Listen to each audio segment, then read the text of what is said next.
All right.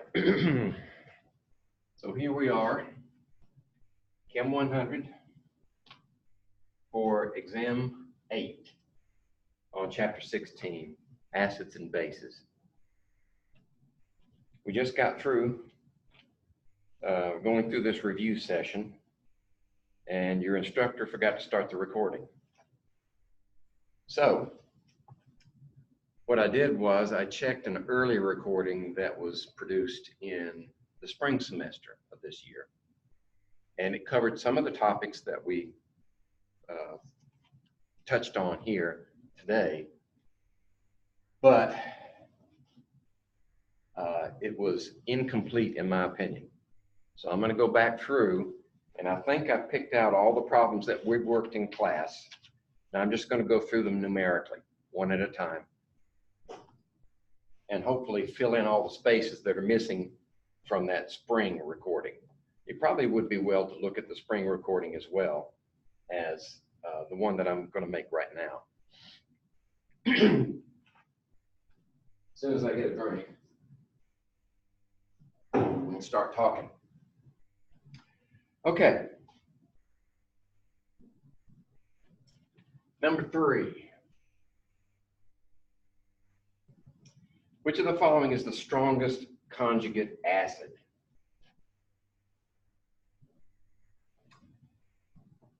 I don't think we covered this one, but it's worth talking about. Actually,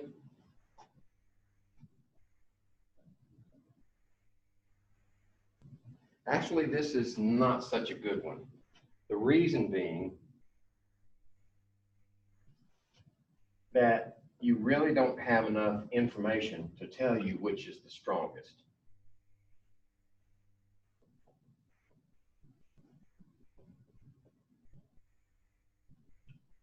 You might be able to follow my logic,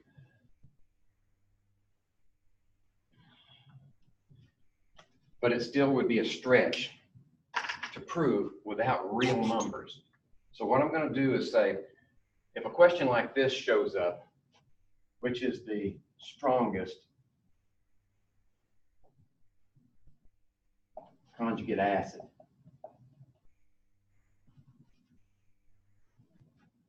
Which is basically saying which one of these is the strongest acid. In other words, which one is more likely to give up its protons. What you need to know is what are the Ka values for each one of these. And remember, the Ka is going to be this expression divided by the undissociated concentration, that one. And that's based on the reaction of this one yielding this one plus this one. So it's that one times that one divided by that one, which means if the Ka is big, you have more of these. Right? So a large Ka will give you unequivocal indication of which one is the strongest. Now, parenthetically, if we take the negative log of the Ka, we get a pKa. And just like pH is reverse, in other words, the strongest acidic solution will have the lowest pH value, the lowest pKa will be the strongest acid. So if you go to a table and you look for values of Ka, you may not find them. What you may find instead is the pKa. So the smallest pK for each one of these will be the strongest acid. Right. So to be fair,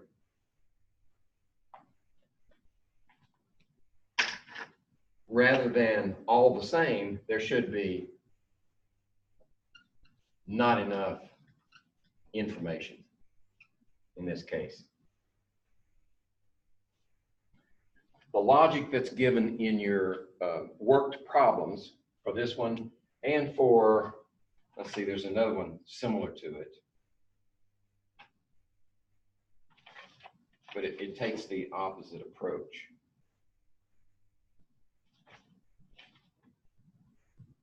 find it. Number 37. Number 37 is the opposite of this one, saying which one's the strongest conjugate base.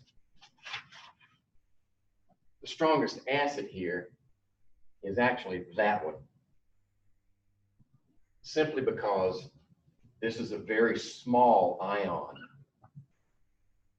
and it has a dense charge, and the density of that charge draws electrons to itself, and in the process of drawing electrons to itself, it steals electron density from hydrogen and makes it more likely to be given up.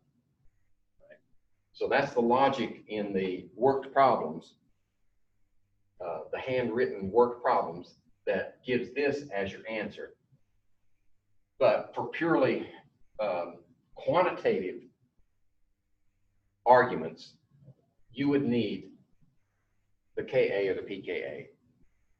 And this one should have the smallest pKa or the largest Ka. But out of fairness to all of the students, I wouldn't put this one on a test unless I had not enough information.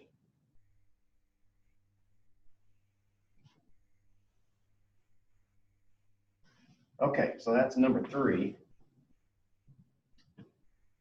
Let's see if I can find a marker that works and go to the next one. Number 4. So 4 says calculate the hydrogen ion concentration in a solution that has a pH of 8.82. So to answer this one, you need to go to the definition of pH. Negative log of the hydrogen ion concentration yields 8.82. Right? So in order to solve this problem, you're solving for that unknown. So how do you solve for an unknown when you have a log expression? Well, the short answer is you have to know what a log means. So in this case, every log has a base and then an answer. Well, in this case, the base is 10 because that's a common log. So if we resolve this into the exponent rather than log format, 10 to the y power is equal to x. Right? So you can't do it yet because you got a negative over here. That negative has to be transferred to the other side before you can resolve that log expression. So we have log of hydrogen ion concentration is equal to negative 8.82. That means that 10 to the negative 8.82 is equal to your answer. And in this case, it should be 1.5 times 10 to the minus 9 molar hydrogen ion concentration. Okay. On your calculator, you look for the key that's 10 to the x. And it's usually a function, pressing the function key plus the one that says log. They're usually related to each other right close by. The other question is, how do I know to just put 2 significant figures there? Well, the rule is the number of significant figures here is equal to the number of decimals in your pH. Right? Just take it on faith. I don't have time to explain it right now, but it's an artifact of the log transformation. Okay, that was 4. No, that was 4. Okay.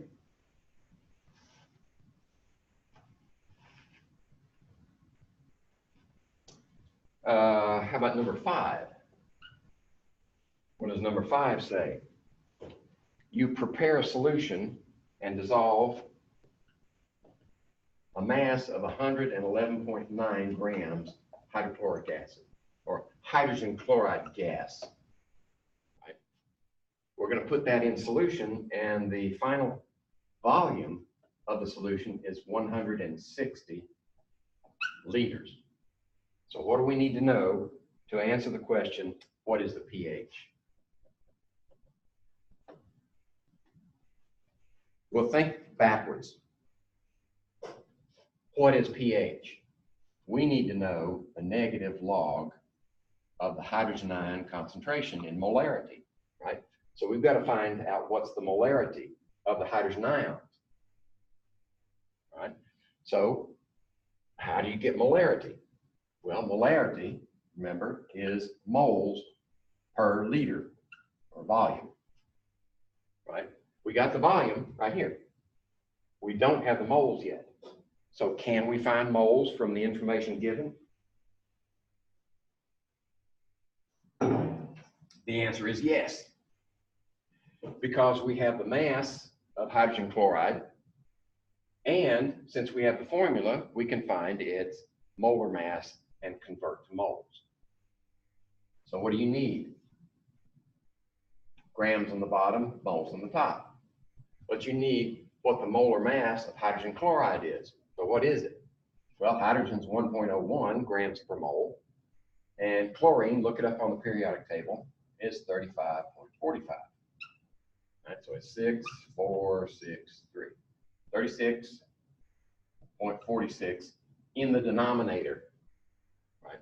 So what you're going to do is divide that into this. And we should get in the neighborhood of, looks like 3, maybe 3 moles, roughly. That's the power of estimation. If I estimate ahead of time, I know whether I put the numbers in correctly. Because if I don't get 3 something, or pretty close to it, I know that I made a boo-boo. 0.46. So I get 3.069. Okay? So now we got moles and we got volume. We can calculate the molarity and get this part of our equation.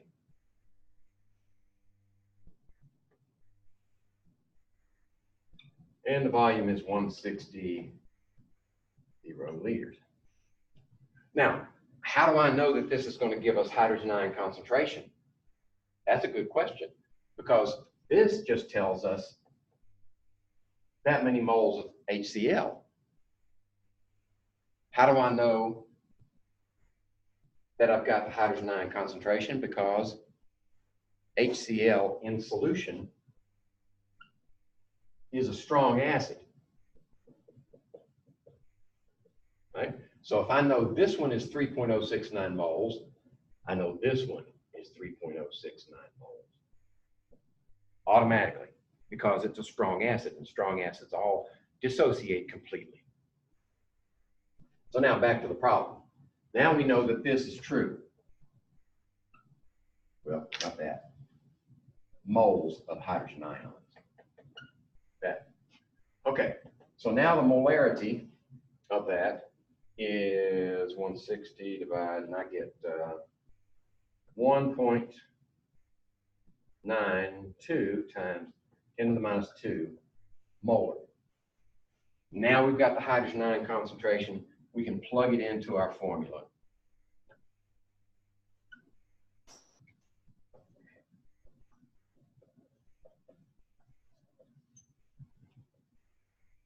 And we just have to take the log of that and then change the sign because of that negative. And I get 1.72 pH. Now, is that one of the answers? That's a good question. Yep, as a matter of fact, it's D. Okay, so that's number 5.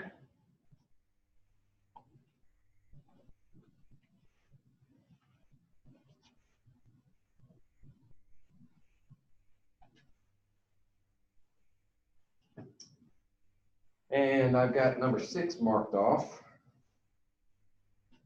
That's a good one. Let's go ahead with number 6. What are we given? We're given the hydroxyl ion concentration.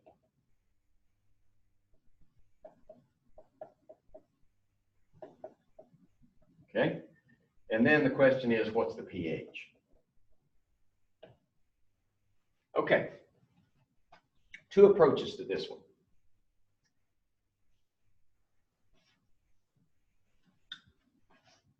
One is, we know that the K, the equilibrium constant for water at 25 degrees centigrade is 1 times 10 to the minus 14.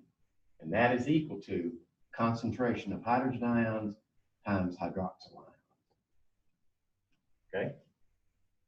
That's a fact. That's a constant value. At 25 degrees, that never changes. So if we know the OH concentration here, then it's simply solving for the unknown. So if we fill in here, then we just solve for that one, divide this one into that one, and we get the hydrogen ion concentration. Which should be, let's see, 1 divided by 5 times 10 to the minus 14th divided by 10 to the minus 4th. Right? So 1 divided by 5 is 0.2. And then this one is 10 to the minus 10th. So we take that one and put that decimal over here. We have 2 times 10 to the minus 11. Okay. Now to calculate the pH, we just have to take the negative log of that concentration. 2 times 10 to the minus 11 equals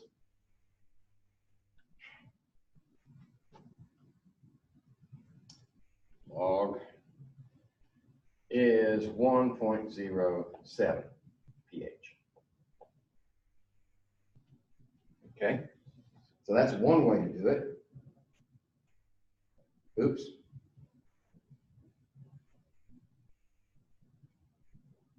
Oh, I read it wrong. I don't have a class here to tell me when I'm doing something wrong. 10.7.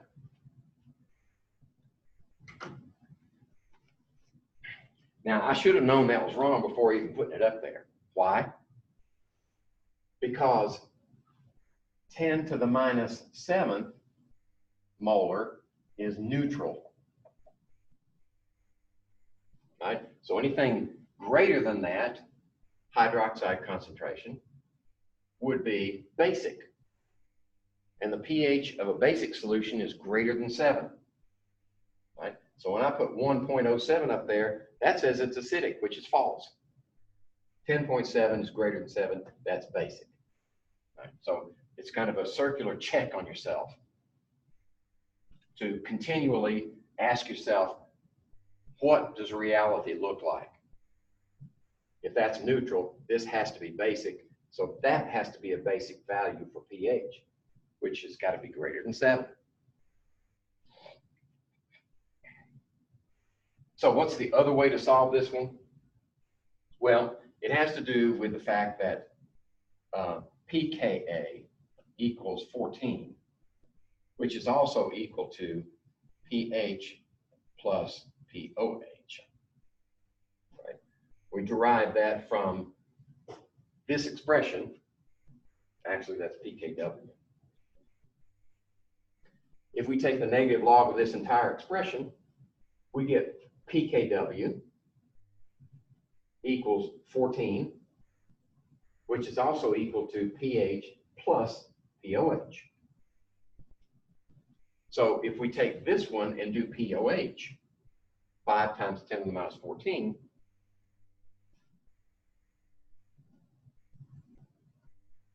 and take the log of it, we get, let's see, 13.3.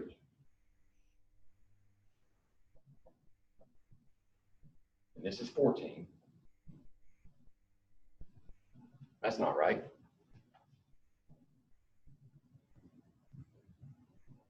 pOH. 5 times 10 to the minus 4th. I punched it in wrong. Let me do it again.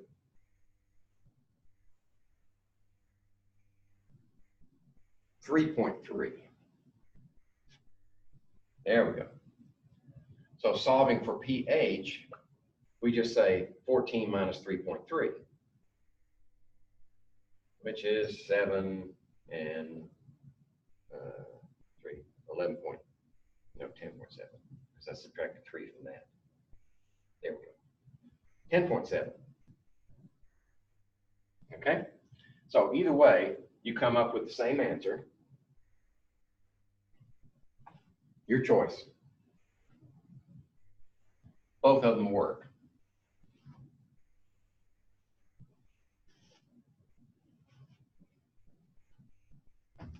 All right, that was number 6.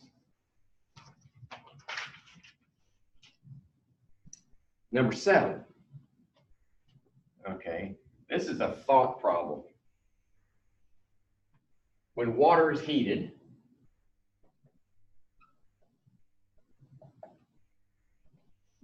the hydrogen ion concentration increases. Okay? That's given. What does this mean in terms of the possible answers? Okay, so you have to look at the answers to see which ones are valid.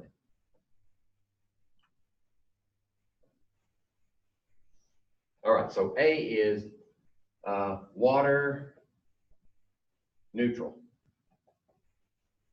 Even though this concentration goes up, the sample of water is still neutral. That is, it's not acid, it's not base, it's smack in the middle.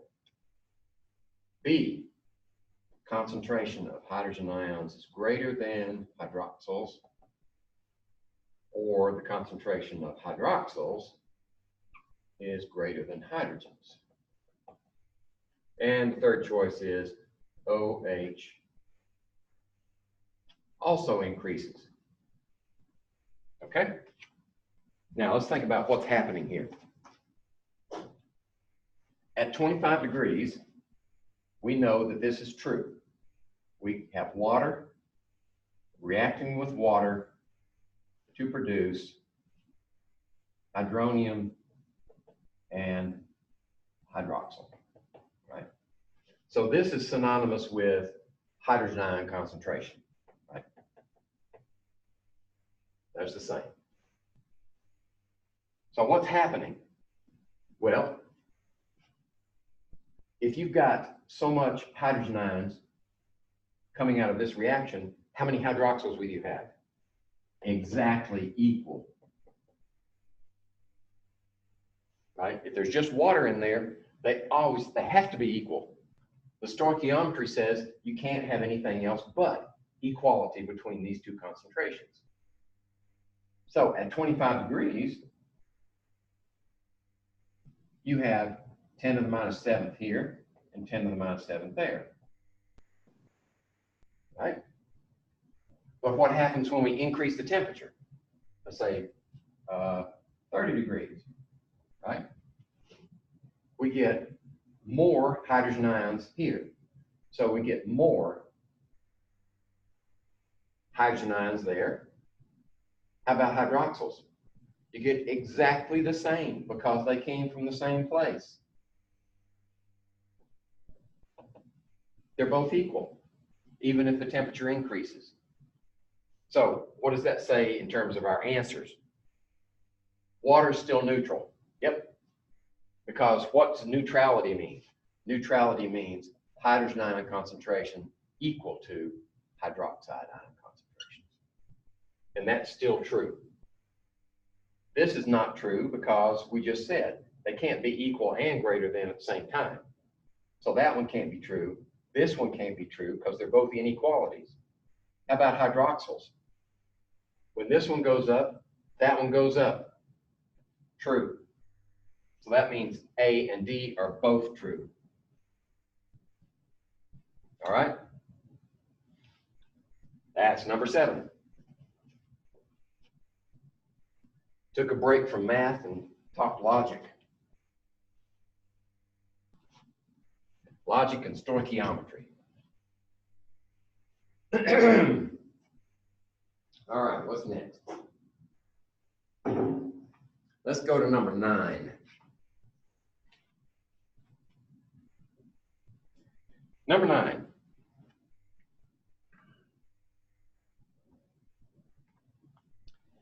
Number 9 says, which of the following is conjugate acid-base pair? All right. What do we need to know? What's the definition of a conjugate acid-base pair? Well, you need an acid, right? And when it dissociates, it produces these two ions. If this is the acid, this is the conjugate base. Right? So what has changed between the acid and the base? One thing. To be the base of the acid, you lose one proton. That has lost one proton to produce that. That's the condition. And of course, this has to be the same for both of them. You have to have the A here and the A here. If the A changes, you don't have a conjugate acid-base pair, no matter what happens to the hydrogens. All right, so let's go back to 9. What are our choices?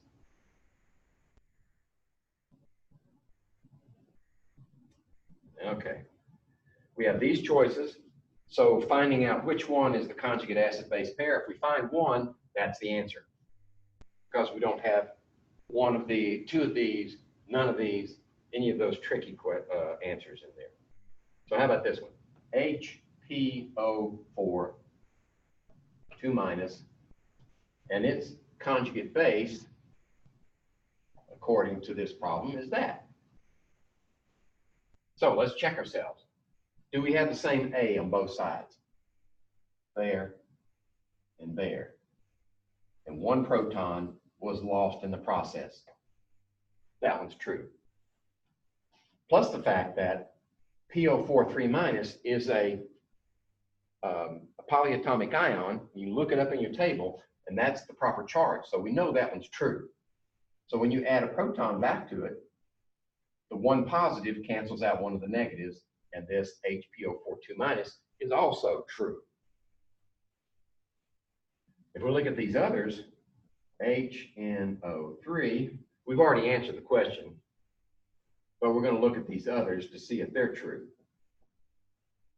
Even though, well, we added a proton from here to here, but while this is true as nitric acid, that species cannot exist. It doesn't exist because nitrate is -1, and you can't have a neutral compound by adding 2 pluses to it, right? So that one's false on its face. How about this one? H4 and NH4 plus. That's true, but this is not, right? If you add a plus to a plus, you get a 2 plus, right? Plus, that doesn't exist either. So neither one of those is true because those things don't exist. How about this one?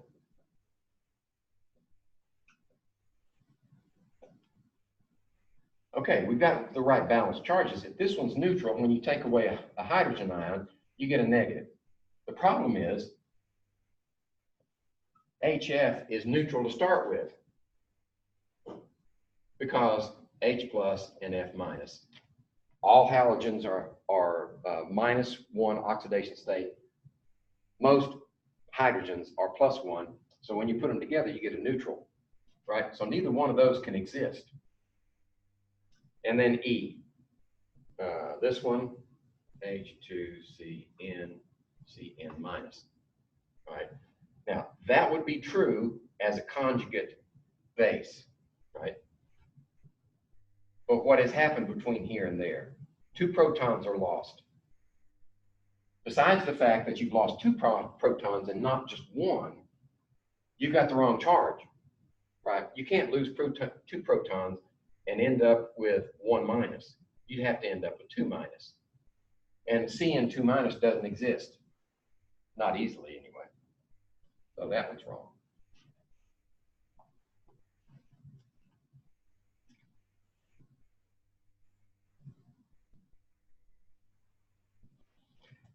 Okay, so the only true answer for 9 is A.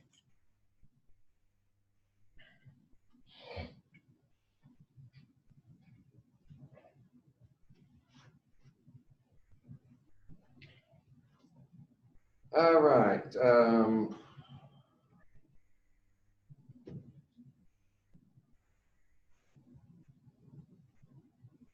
Right, number 10 takes the opposite tack. Every answer for 10 is true except for one. We're looking for the one that's not the conjugate acid-base pair.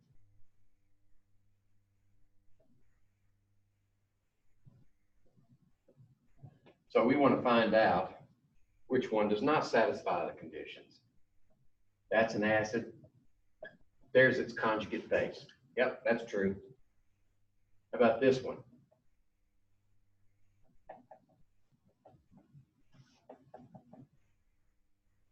Oops. Lost one proton. That one's true. This one is HCO2H and then HCOH. What's wrong with this picture? It's got the same number of protons. It lost an oxygen.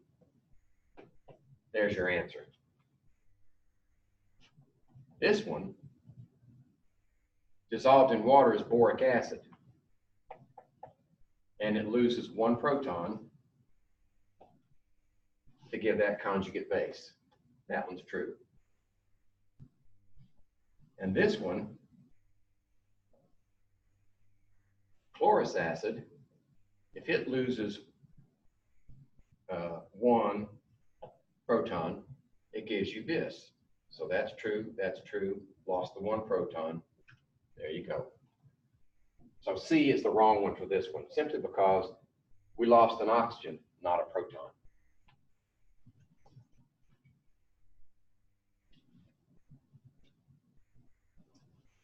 All right. That was 10. Number 11. Calculate the hydrogen ion concentration for a solution that has a pH given at 9.16. And we want this one. Right? So we've already discussed how to find that. You need to know, what does this mean? That means negative log of hydrogen ion concentrations. So what we want is the anti-log of negative 9.16, because that negative goes over here. Then we take the anti-log of it. And the anti-log means 10 to the minus 9.16 on your calculator. So that should give us equals 6.9 times 10 to the minus 10 molar. Does that look reasonable? Well, notice that pH is greater than 7, right? So that means the hydrogen ion concentration has to be less than 10 to the minus 7, because this is a basic solution, and this is less than 10 to the minus 7. So we're doing an estimation check, and it meets the conditions. That's true. Aside from the fact that the calculation says it is. But it's always a good idea to check yourself to see if your answer looks reasonable. All right, next. How about this one? 15. What's the pH of an acidic solution that is 0.044 molar nitric acid? Okay, what do we know about nitric acid? It's a strong acid, which means it completely dissociates in water. That means it produces the same number, the same concentration of hydrogen ions as the nitric acid concentration.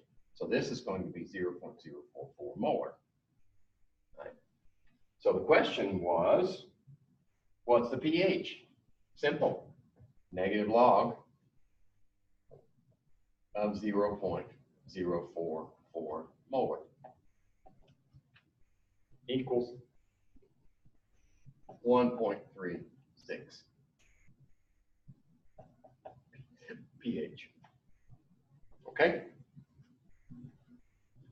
The key to that one is just recognizing that it's a strong acid. So the hydrogen ion concentration is exactly the same as the acid concentration that you put in water in the first place.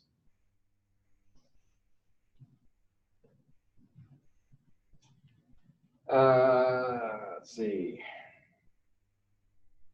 16 is the same deal. 16 refers to a 4.9 molar solution. Let's go ahead and do it.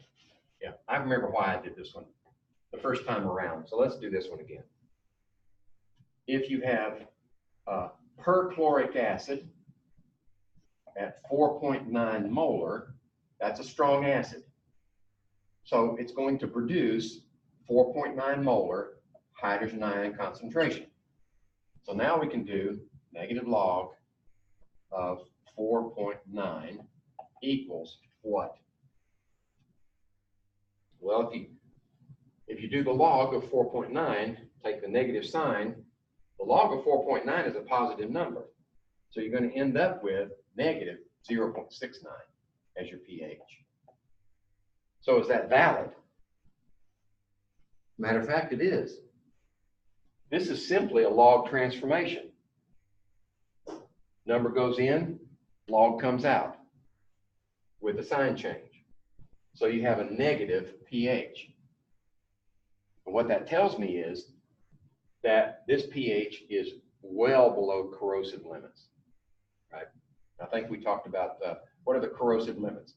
If the pH is less than 2.5 or greater than 10, you know, now that I think about it, it might be, I have to look this up, less than 2 or greater than 10.5. I think that's the true one. I gave you this one in the class, but I think this one is the true value. pH less than 2 or greater than 10.5. So any pH between 2, 10.5 is considered non-corrosive by Occupational Safety and Health Administration. In other words, it will not damage your skin if you hold it in for so many minutes. They have an entire standard written out like probably 100 pages just to tell you don't stick your hand in something that's less than 2 or greater than 10.5. But that's government. Overkill. Not just government, that's any bureaucracy. Bureaucrats have to do that to make themselves feel like they're needed. But that's another topic. Okay. How about this one? 18. I think we did this one in class. You're given a pH of 3.16, and the question is, what's the pOH? The simplest way is to use this equivalence. pKw equals 14, which is also equal to pH plus pOH. Right? So if we know pH is 3.16, we just subtract it from 14 and we get the pOH, which is 4.9, let's see, 6 minus 8, and then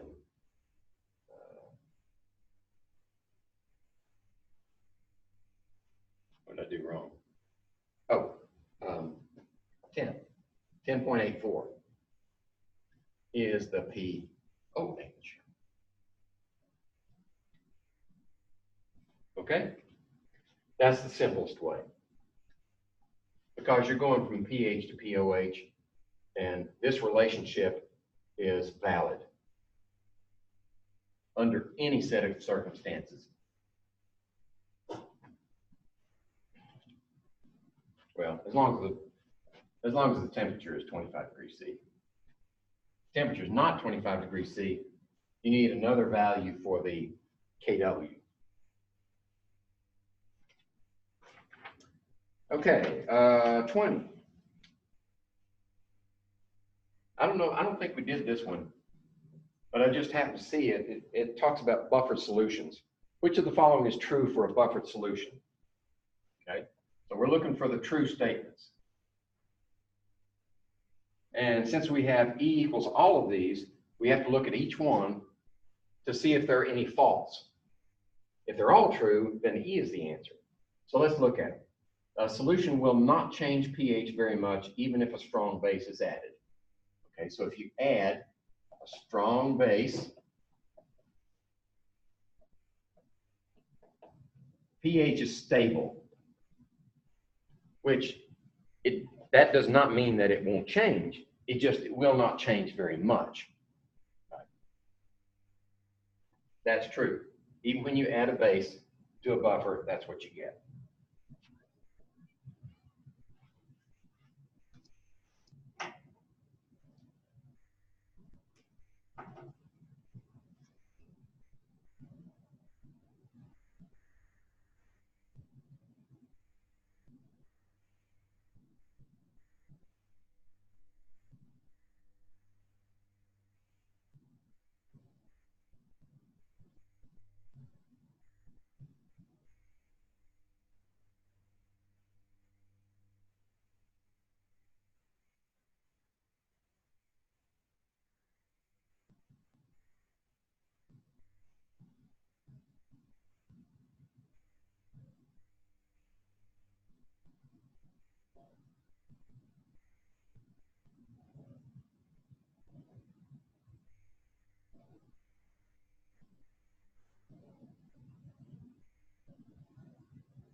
Okay. So back to this problem. 20. A is true. Add a strong base, pH won't change very much. How about B? The solution resists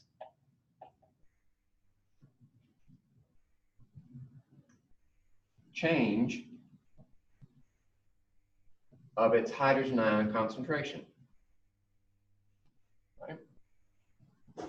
That's another way of saying the pH won't change very much. No matter what you do to it, add acid, add base. That's true. By definition of a buffer, any hydrogen ions added for C will react with a conjugate base. React with a conjugate base of the weak acid.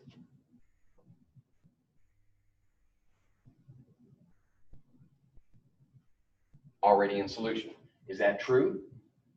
Well, let's see what it means. What happens with our weak acid? Say we've got a weak acid forming its conjugate base.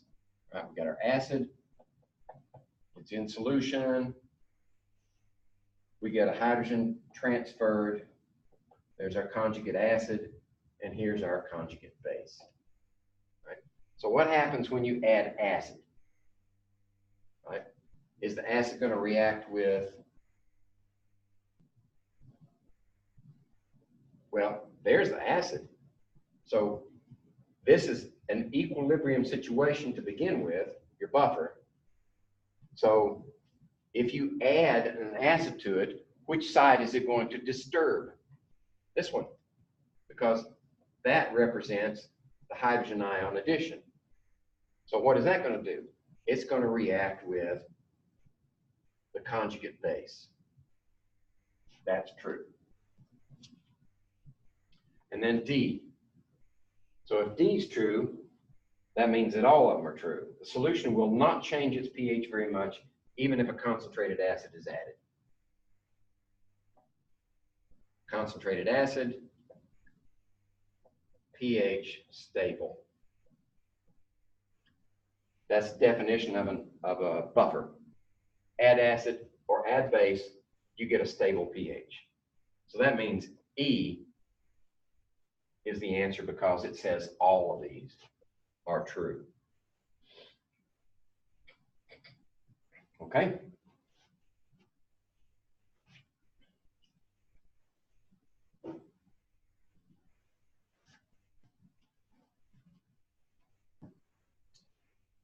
All right. Next on the agenda.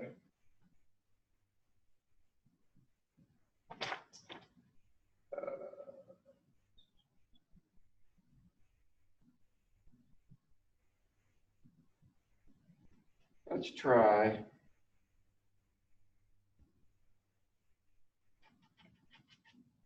$30. I know we did this one in class. You have two solutions. One is at pH 2 and one is at pH 6. Which is the more acidic, first of all? pH 2. Right? The lower the pH, the more acidic solution. Now let's compare them. How much more acidic is it? Well, if we look at our choices,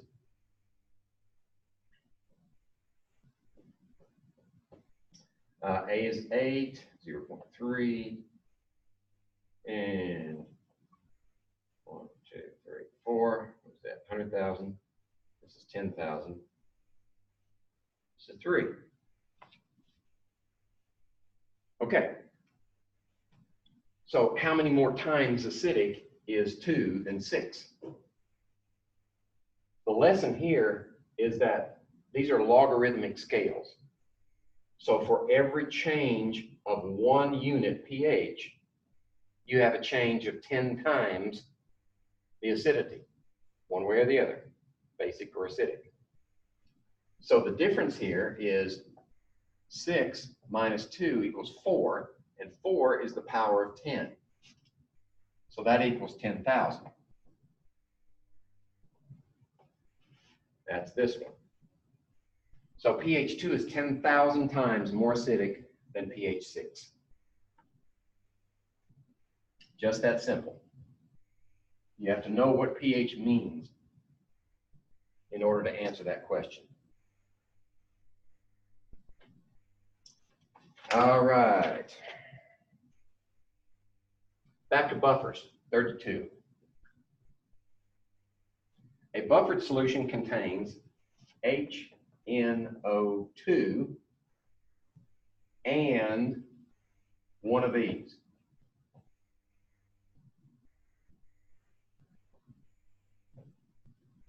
Here's our choices. KNO2, KCl, KOH, HNO3, and NaCl. All right, what does it take to be a buffer? A buffer, 99 out of 100 buffers are made of weak acid and its conjugate base. Right? So you take one proton away, you get an NO2 minus. So how do you get those two in solution at the same time? If you just put this one in solution, you'll get some of that. But as soon as you add acid to that solution, it sucks up nearly all of this one and goes back to that. So that doesn't hold the pH constant. What you need is enough of this so that if you do add acid, it goes back over here, but it doesn't change the concentration much. Right? So how do you get this one in solution with that one? You get it in solution by putting it in there as a salt. So it could be potassium, it could be sodium, and it could be lithium actually. Or it could be the ammonium nitrite. Any one of those work. Usually, we use one of the alkali metals. So, if you're going to have in here in solution, You need that ion. Which one will give it to you? Well, that's a nitrate. That doesn't work. That's a chloride. That doesn't work. That's a hydroxide. That doesn't work. None of those are this one. Neither is that one. So this is the only one that gives you the nitrite ion along with the nitrous acid. Okay? Just that simple.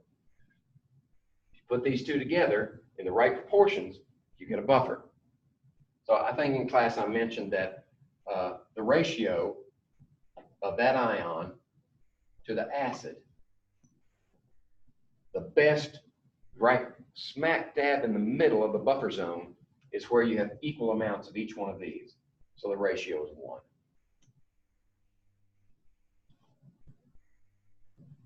You don't need to know that for the test. That's just for those that are curious. Want to know what the best buffer range is? You add equal amounts of potassium nitrite and nitrous acid, you're guaranteed to get a buffer.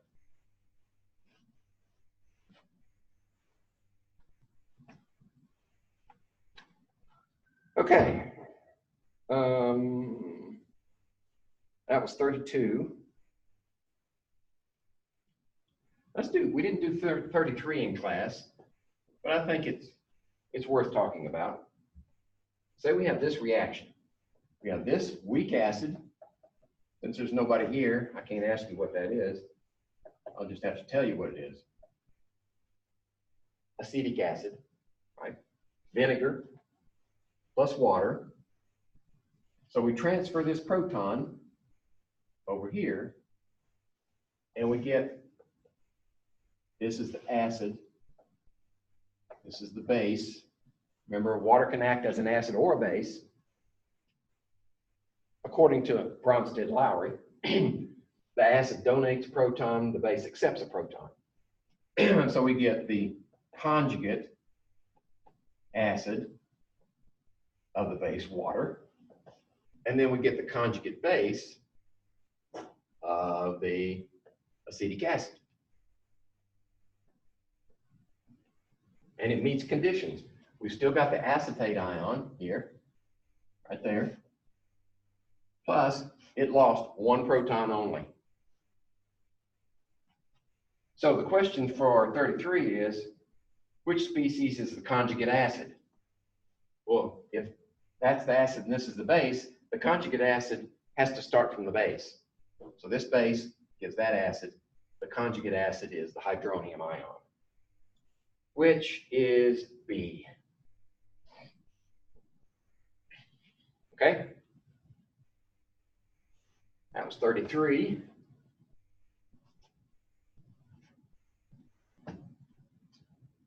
Uh, 35 is another one with conjugate acid-base pairs. Which of the following is not a conjugate acid-base pair? So we got to find out which one does not satisfy the conditions. Right? So the first one, H2SO4, is the acid. And they're saying this is the conjugate base. What's wrong with this picture? That part's the same. But this is wrong. You lost 2 protons to get to that one. That's not a conjugate acid-base pair.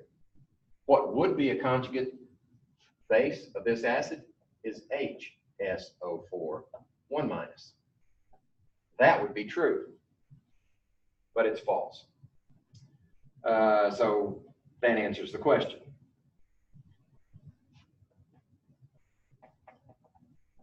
We just covered this one. Acid-base pair. HNO3, NO3-, acid-base pair. And H2PO4-, and HPO4, 2-. Lost 1 proton, still got this part. That's true. And this one,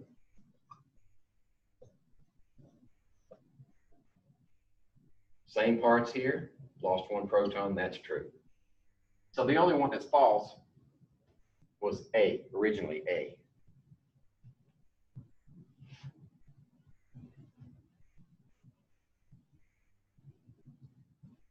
All right, let's see here.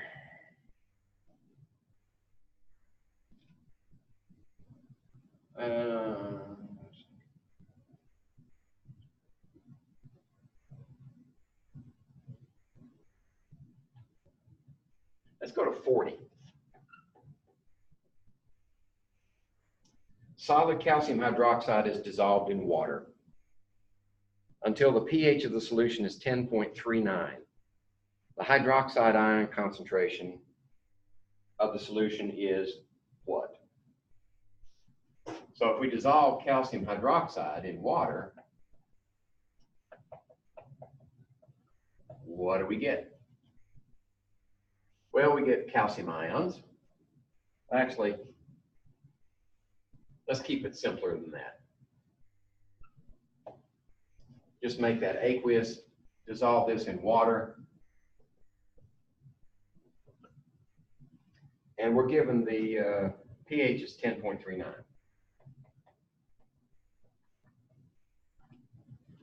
Actually, do we need to know this? No, we don't, because we're told what the pH is. And remember, in water, this relationship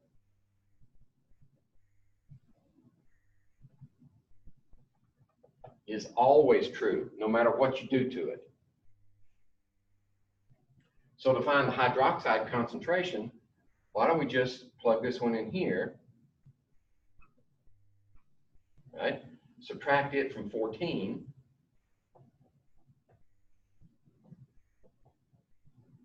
Right? So that's 1, that's 6, that's 3, I think.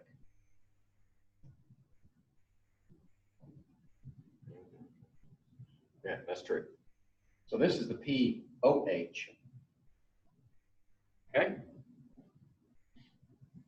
And then the question is, what's the hydroxide ion concentration? Well, we set that equal to negative log of the hydroxide ion concentration. Then we just solve for the hydroxide, right? So we have negative 3.61 equals the log of OH. So that 10 to the minus 3.61 equals the hydroxide ion concentration. And that should be 2.5 times 10 to the minus 4 molar. Okay? Let's see, that was 40.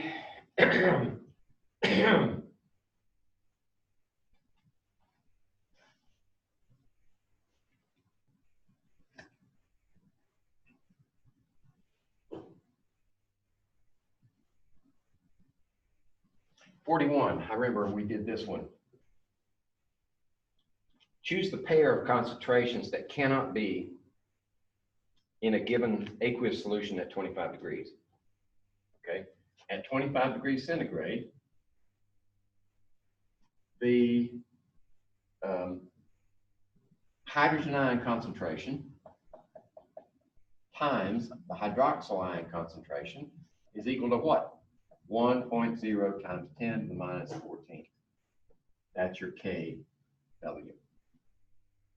That's true. This is a constant. These have to multiply to be that every time at 25 degrees. So all we need to do is look at each one of these possibilities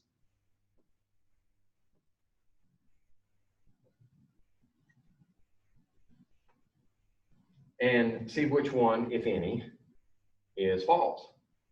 So hydrogen ion concentration here, hydroxyl here, right? Like that. So here we have 10 to the minus 13th molar, 10 molar, 10 to the minus 3 molar, and 10 to the minus 7 molar. And then hydroxyls go 1 molar,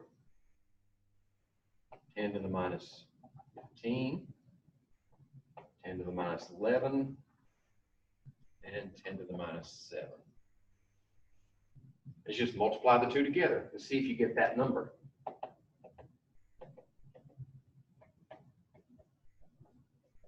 Right? 1 times 10 to the minus 13.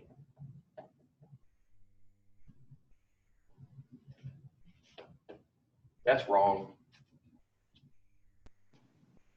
10 to the first power times 10 to the minus 15th power. Add the exponents together, you get 10 to the minus 14, right? Minus 3 and minus 11, 10 to the minus 14. Minus 7 and minus 7, 10 to the minus 14. So can't be all. This one's the wrong one. 41. Answer to 41 is A. All right. 41. 42. I think we did 42 also. pH of a solution prepared by dissolving 96.1 grams of sodium hydroxide, that's the mass, in a total volume of 3.2 liters. So the question is, what's the pH? So how do we find the pH? Well, to get the pH, we need the negative log of the hydrogen ion concentrations, or we need pH equal to 14 minus POH. I would pick this one. Find out what the POH is first, then subtract it from 14. The reason being that you're dealing with a base here. So this is going to, once we do our calculations, this is going to give us the hydroxide ion concentration. Then we can convert it to POH and subtract it from 14. So can we do that? Well, the molarity requires that we have moles per volume. We got the volume right here. We don't have the moles yet. So what we need is a conversion factor, right? Sodium is 23, oxygen is 16, and hydrogen is 101. 1, 0, that's 40. 40.01. Right? Divided into 96.1, and that should be in the neighborhood of 2.5 maybe.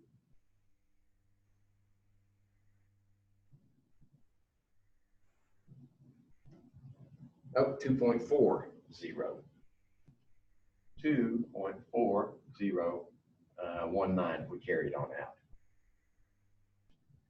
So now that's the moles of sodium hydroxide. But before we can calculate the POH, we need to know how many moles of hydroxide there are. Sodium hydroxide is a strong base. It completely dissociates, which means if we know how much sodium hydroxide we have, we also know how many hydroxyls we have. So now we can calculate the OH concentration at 2.4019 moles per volume of 3.2 liters. Okay, so that'll be, well, less than 1 for sure. I get 0.7506.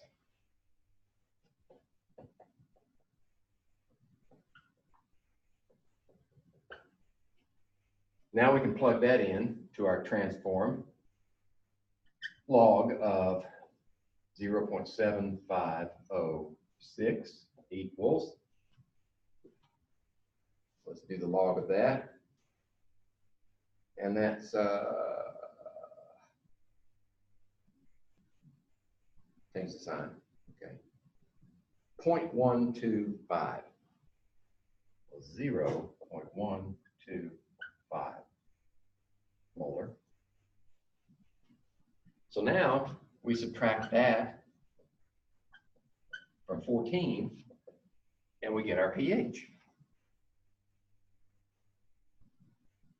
13.9. Or let's see, how many? 88. Is that valid? Or actually we should have 4 over here. 4 decimal places, 4 significant figures. Okay, so this is the pH, 13.88. And if we look at it logically, the pH should be greater than 7 because we just added sodium hydroxide to water. That means we only added hydroxyls, which means our pH should be greater than 7, and it is quite a bit greater than 7. All right, that's 42. Getting close. Good thing, because I'm getting tired. 42. Let's see, what else? Well, let's see. pH of solution. Actually, that's it. That's everything we covered in class. I do believe, as far as problems go, I did a preliminary description of pH, but I think we covered all the theoretical parts of pH as we went through each of the problems. And besides, the video from spring semester goes into much more detail initially before we even start problems. So if you look at that one first, you get sort of a backstory to pH, and then you could stop it there and go to the problems for this recording. But that being said, we're done. And I just need to stop the recording. Bye-bye.